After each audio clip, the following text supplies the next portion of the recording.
but can we start with the response to Integrity Commissioner? Sure. I accept the Integrity Commissioner's report.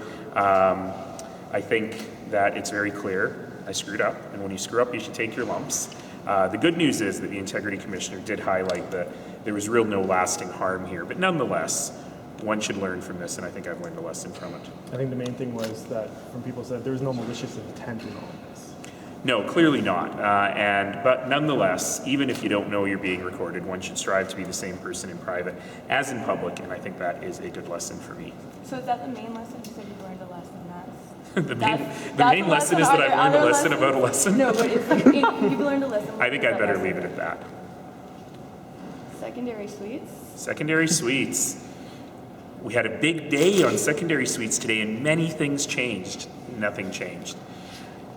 Eventually, council is going to have to come to grips with this really is a failure. We have failed as a council, and we have got to get beyond our states on this in order to move forward, because the status quo is terrible, and it's not going to work anymore. And that's why I supported Councillor Keating's notice of motion, even though there were a bunch of stuff in it that I didn't really like. And it was 8-7. We really just needed one more member of council to say, okay, I can live with something imperfect in order to move the ball down the field. I've said many times, I'm done. Let's let the election sort this out. But I strongly suspect there'll be another kick at this can. Before the election? I would guess.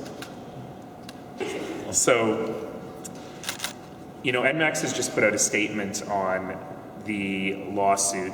I support entirely NMAX's statement. This suit is outrageous. We have this spectacle of the provincial government suing itself because apparently it didn't know its own policies that have been in place for 15 or 16 years and that NMAX has been abiding by. This is going to be very interesting in court to hear that explanation. The point is NMAX is following the law. It has always followed the law. It has done what's right for its shareholder, who are the citizens of Calgary. This is the right thing. I am, however, pleased that the provincial government is doing job creation. I noticed they hired a lawyer from British Columbia to do this. So at least they're creating jobs in BC.